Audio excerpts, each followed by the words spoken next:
Okay, round two. So, first of all, I'd like to acknowledge Alexandru on this. He really did spearhead everything I'm going to talk about here. Me and Austin just basically sort of kept an eye on it and made sure things made sense. So the outline of this talk is quite simple. We've heard all about these wonderful languages during this conference, Quipper and others, and I talked about meQuanics yesterday, which is an approach to optimize topological quantum circuits. This talk is going to try to link the two. How do we get stuff from Quipper into something like meQuanics in order to optimize and benchmark at the hardware level? So some of this is rehashed, so I can go quickly, considering I lost 4 minutes because of the projector. So these are the basic building blocks of topological quantum circuits. Now, I want you to keep in mind, when I draw these things, I'm thinking of the Rausendorf lattice. It's just the preferred model that I use when I'm thinking of this. There are some slight differences between the Rausendorf model and the surface code, but they're just slight differences. So if something's confusing, keep in mind that I'm thinking of the Rausendorf lattice. So we have our two spaces, our primal defects and our dual defects, and we have these three sets of primitives. So state injection, the pyramid that we saw yesterday in meQuanics, Z-basis initialization and measurement, X-basis initialization and measurement. So the temporal axis through the Rausendorf lattice is moving from front to back. For dual defect, everything is just inverted. So Z-basis becomes X-basis, X-basis becomes Z-basis. We then have a C0, which is just my control in with a little pillar, and the braid with my target. And we have a teleportation circuit, which is just a junction. So this state feeding in here would be one of my ancillas. So for the case of this model, it's generally a Y state or an A state for T gates and phase gates. And then the C0 is buried within this junction point. And then we have the output. So some of these slides I used last year talking Waterloo. We've seen this one. This is again talking about the size of topological quantum circuits, both in 3 dimensions and 2 dimensions. As I said yesterday, this is a scale independent factor, so we can measure these things without specifying the underlying error correction until the end. And that way we can optimize circuits without really caring as to the strength of the underlying error correction. These were circuits that you may have seen last year in Waterloo. These are state distillation for the T gate, the phase gate which you saw yesterday, and this is another version of A state distillation for T gates called block state distillation, which has better large-scale scaling in terms of how many inputs to outputs, and their respective volumes within the cluster. So I'm going to zoom through this fairly quickly. Again, using something like meQuanics or doing it manually, you can go through and start applying topological rules and start compressing these structures. So we get the T state 1 to 255 from 416, 18 from 192, and 792 from 2500. I did talk yesterday mainly on this circuit, which, as I mentioned, had no temporal ordering. There is temporal ordering in these circuits. The way they're drawn at the moment, the temporal ordering, so again, your time is running sort of this way for this circuit, and unfortunately it's running that way for that circuit. Always keeping the camera angles bad with these figures. So what's happening here is I've got 2 injection points. The first one is for these rows of T's that come in as part of the distillation circuit. These second ones are for potential corrective phase gates. And so the axis runs this way, and this first row always has to occur before the second row, so you know whether you've applied them or not. So the measurements embedded within the teleportation circuits are around these areas here. So measurements that you get physically in your cluster, the parity of those measurements will tell you, did I get a logical +1 or a logical -1 at that level? And then dependent on those results, you apply possible phase corrections. And a couple of years ago, we decided to benchmark an explicit implementation of Shor's algorithm. We really tried to design, as best as we could manually, actual T gates and large-scale structures for 1-level and 2-level concatenation. This is 1 T gate at 1 level of concatenation, so this is the algorithmic qubit that we're applying the T gate to, distillation for T, teleportation, possible distillation for phase teleportation. This is 4 T-gates in parallel at 2 layers of state distillation. And this is exact. We've made sure we've got all the geometries coming in. These are the possible phase corrections up here. These are the 4 sets of doubly distilled T-gates. So it gets quite large and quite nasty. Quick question. Yeah. How do you handle classical control flow? So if you measure something, you get a classical value, and now you change something else in the circuit depending on that? Yeah, so what happens here, let's do this one because it's bigger. At this junction point, as I said, there's going to be a set of parities associated with measurements around these defects. That tells you at the logical level what's happening, whether I got a +1 or -1 on that teleportation. Dependent on that result, again, there's a fair amount of physical time here, because this is in the cluster. If I get a +1 result, I just do not attach those defects. I don't create defects in that dimension as I flow through this thing. If I get the logical -1 result at this junction point, I do make that attachment. So this is wasteful because I'm distilling these states regardless of whether I need them or not. And I'm sort of doing all this, the distillation machinery, and then I might plug them in or I might not plug them in, depending on what happens. I wondered if there's a graphical kind of way to represent that. There probably is. We'll just have that. Within these structures, we're assuming the classical control flow does happen. I mean, we do have to make sure that and I'll get to that in a second about when information becomes available, but I'm assuming that provided the topological structures maintain the rules, then classical processing is fast enough. But that is important. So we now move on to this next step. The problem is these circuits are non-deterministic. I mean, the topological structures, if you want to try to optimize at a global level, is problematic because you don't know where to start from. Now, the reason is that both of these teleportation circuits for a T-gate and a phase gate are probabilistic. But the problem is the correction associated with each of them. The phase gate's fine because the correction's a Pauli Y-gate, so it can be classically tracked. The T-gate isn't because your correction is a phase gate. You can't classically track the phase gate. You actually have to apply the quantum gate itself.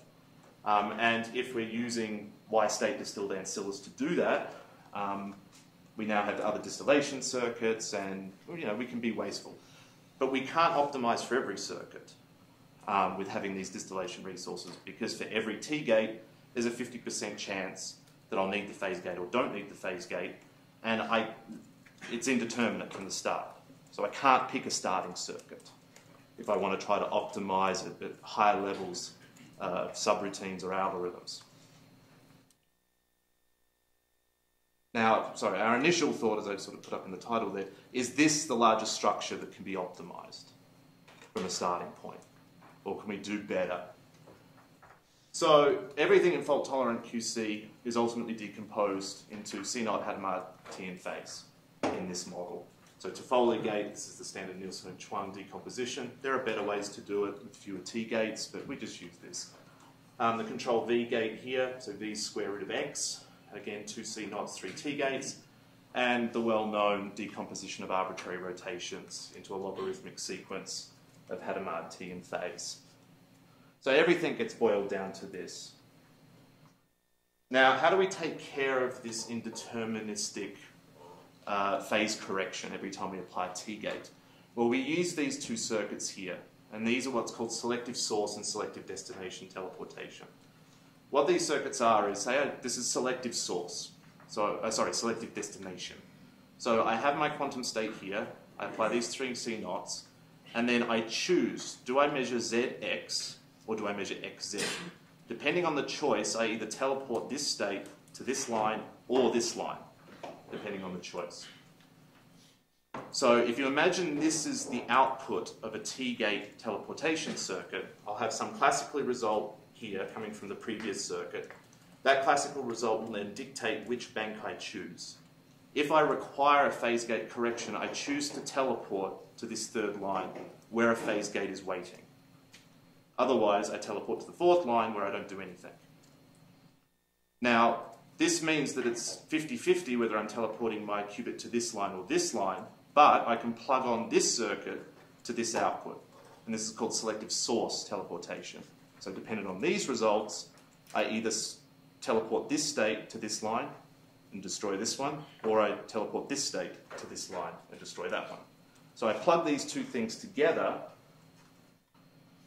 and I can have a T-gate with deterministic circuitry, so deterministic braid operations. So here's the state. So I'm building in the T-gate as well here. So I've got an A state for my T-gate, and this is the input. I now teleport, and there's my Z-basis measurement. Depending on what result I get, the output, which is now here, either flows through this pathway and flows through this phase gate, if I do this first bank of measurements, or it comes down here and then out here, and doesn't pass through this phase gate, depending on this bank. Now, since this is a phase gate and this is a control, I can commute this through to the left, and the circuit becomes this. So now I have an A state ancilla for my T gate, I have a Y state ancilla for my possible phase gate. Everything else is C0, it's deterministic circuitry, and the feed forward, sort of the time ordering, now comes in as to, given this result, which basis choices do I make? So this is important because this allows us now to get over this problem of non-deterministic circuitry within these states. So here's a larger example. So control V gate into my 3 T gates and 2 C knots. So this is my first T gate here, or T dagger, but that's just dependent on how I interpret this Z1 measurement in terms of do I pass it through a phase gate or not. Here's my long range C knot as part of the circuit, that's that one there. Then my second T gate here. My Hadamard I'm decomposing into 3 Y states. There's no feed forward on this, because there's no correction to the, well, the correction to the phase gate is poly, so I don't need to do any quantum operations. There's my third T gate and my second Hadamard. But what you can see here is that if I take all these measurements, so just push them off to the far right, then I have a line here of initializations that are either in 0, A, Y plus, or they're inputs to my actual circuit, so control in targeting. I then have a deterministic array of C0 operations that dictates my circuit, and then I have the time staggered sequence of X and Z basis measurements. This is what it looks like. Well, actually, I'll explain this before I show this. Oh.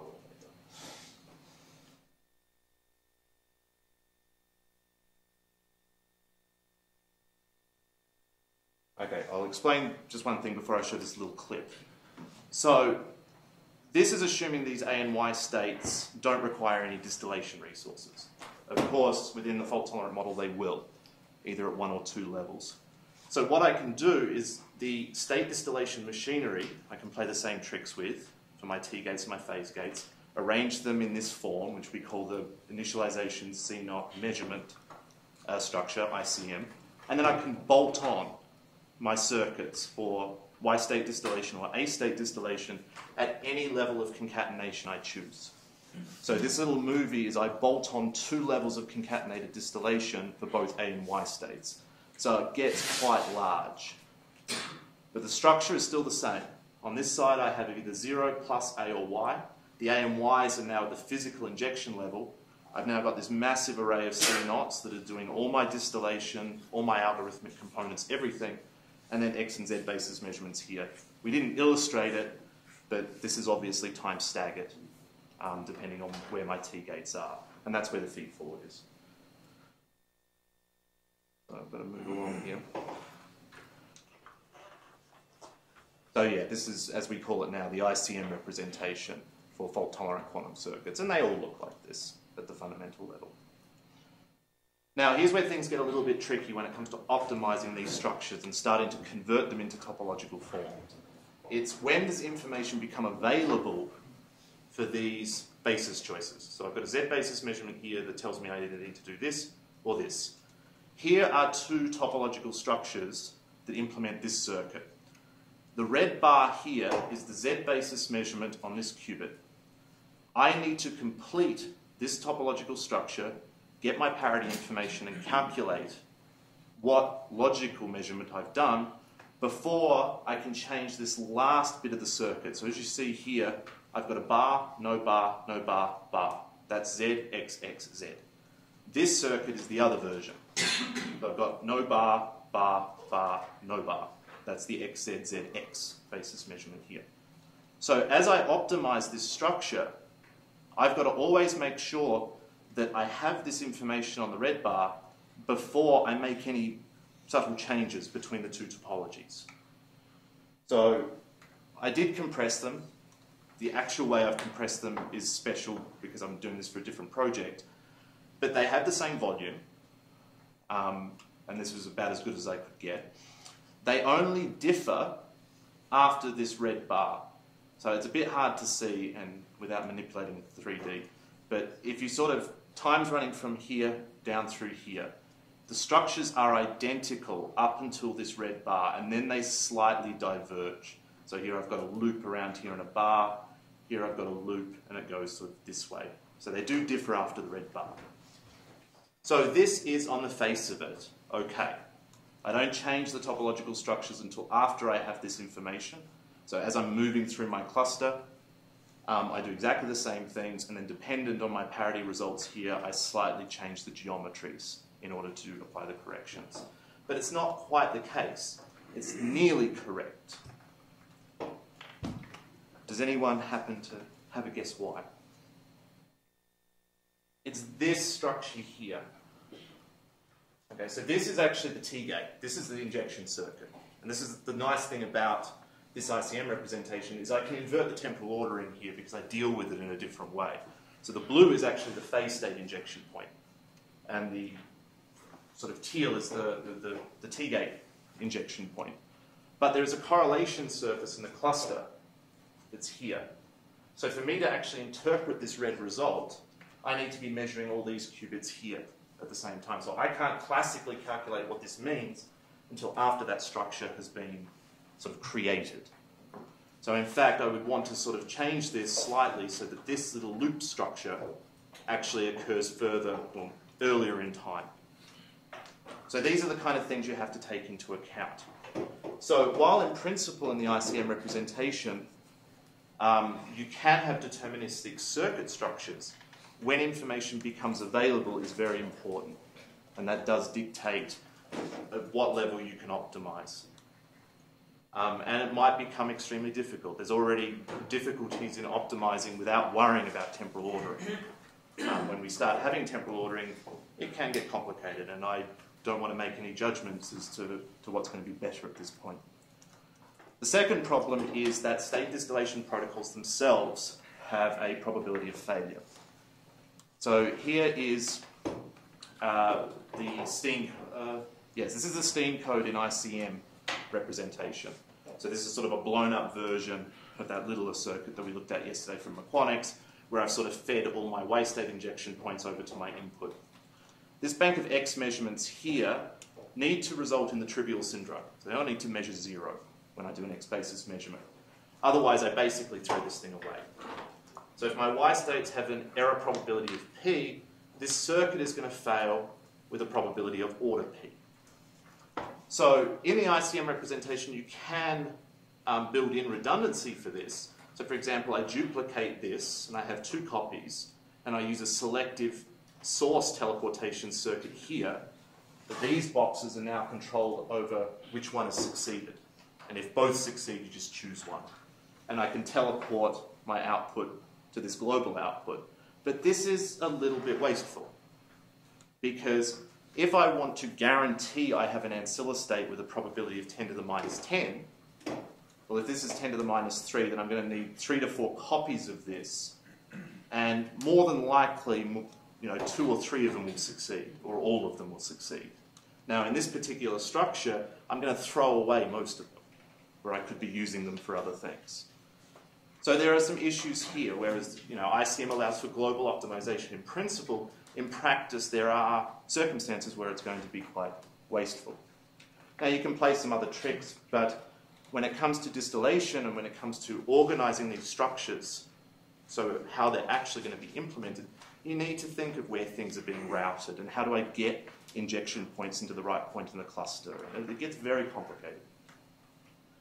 So what we've decided to do, and again, we don't know if this is the right option, is that we now have written some code, and I'll show you a quick demonstration at the end if I have time, that will take a Clifford plus T circuit, it will do all these ICM decompositions, it will treat distillation circuits as boxes.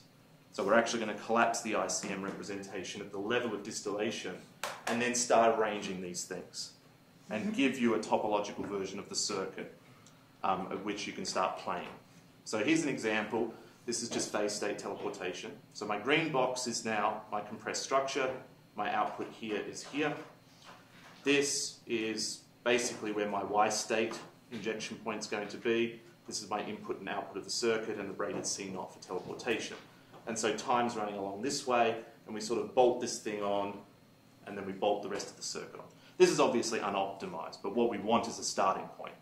We want to take the lane, we want to take the output of something like Clipper, and then generate these things which can then be input into something like meQuanics or something else. And these things get increasingly complicated. So if you want a certain level of redundancy for my phase state distillation, then I duplicate these boxes, and then dependent on the measurement results inside these boxes, I attach the leads where required. So now this entire circuit will fail with order p to the 5, given an injection fidelity of p, or injection error of p. This is the Hadamard. So this is assuming all boxes succeed with 100% probability in distillation.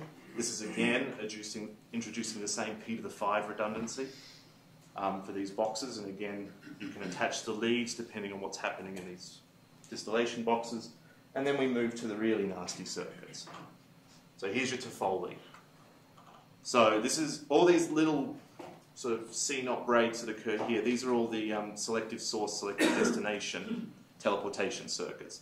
These long blue ones are the 6 C0s in the actual Toffoli decomposition. And then all my distillation resources plug in from the backside. This is what does make it nice, is that the attachment of the distillation resources all come in from one end. We're not trying to distill and then get things in to here. Whether that results in better optimizations, we don't know yet. So this is again assuming all distillation boxes work with 100% probability. The big fat ones are for T states, the littler ones are for phase states. And again, you just route them in to the main circuit. These are the outputs of my Toffoli. So my control here, second control, third target. And again, with a p to the 5 redundancy. And I haven't even drawn the rest of this circuit here because it gets quite large. So this would be the sort of green box if you started folding it up. It's the output of the green box up there, and this is the smaller green box here for phase states. So in the last minute, I would like to show you the actual interface, because you can play around with it, it's online.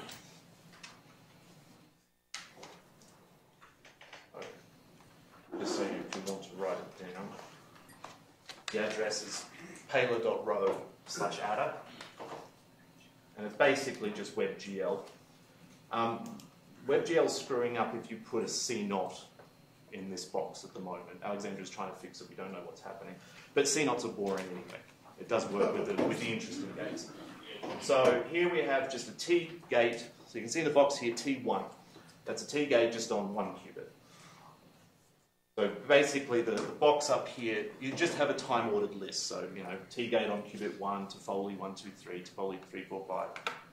And then in the little viewer here, it will display the geometric form and the bounding box.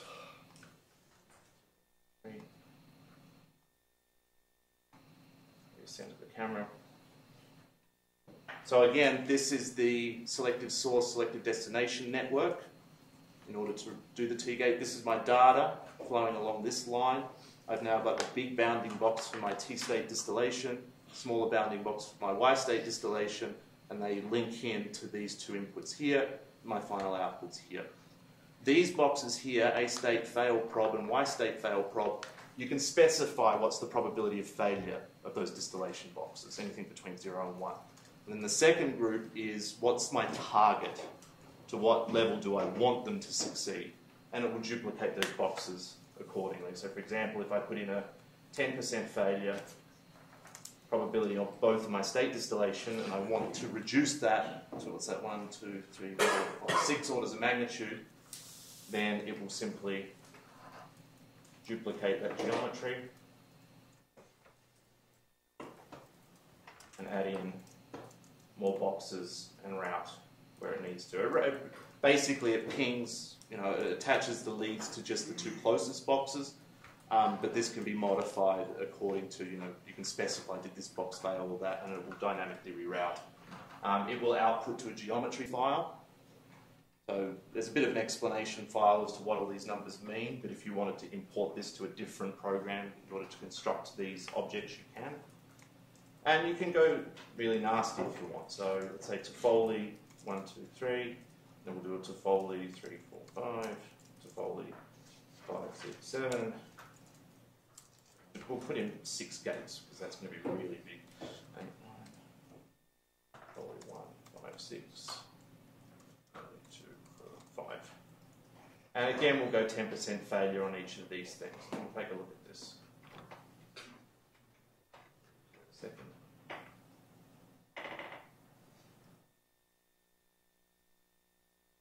There's the structure. So we have, again, our redundant distillation structures of the back before the circuit, and then all the main guts of the circuit machinery. So this now you could output to geometry file and then could be input into something like meQuanics or whatever meQuanics ends up leading to sometime down the future. But this will take input just in terms of my Clifford plus T gates. If you wanted to, I might ask Alexandra, we could put in arbitrary rotations and build in Pete and Neil's algorithm in order to decompose it within this little app. So this is online to play with if you want to. The paper hopefully should be on the archive this week or next week at the latest. And I think Alexandra is going to put up a GitHub link to the source code for this if people want to play around with it, or if you're interested in maybe trying to incorporate this into Quipper to have that one extra layer of output. So thank you.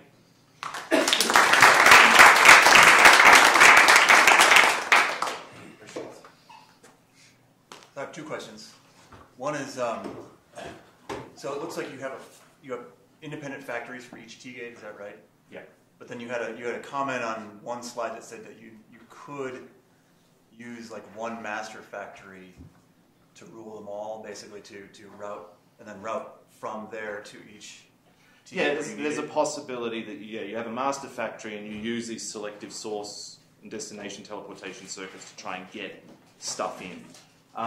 This app, we've just tried something, and that's building all along that first input line. We don't know what's going to be the best on this. I mean, do you think it's possible to get to, or you could in principle get something which is like a rate of like 1 over p, right? Where p is the probability of succeeding, of that your distillation succeeds.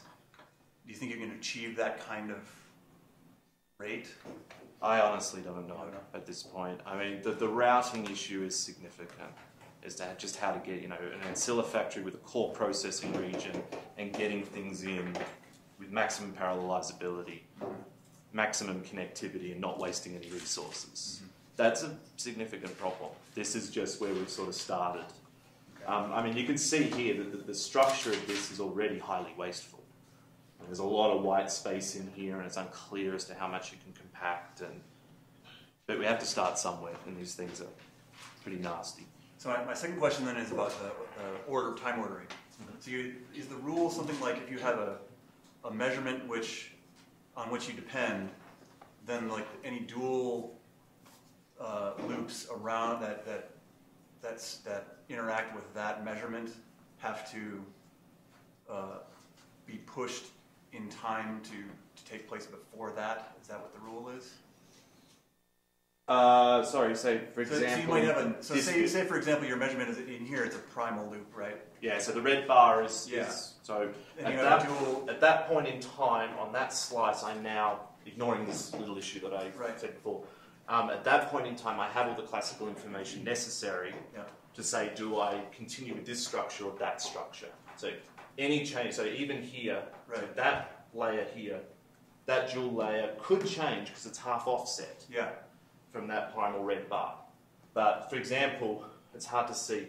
Here I've got a piece of strand that comes down and then goes under.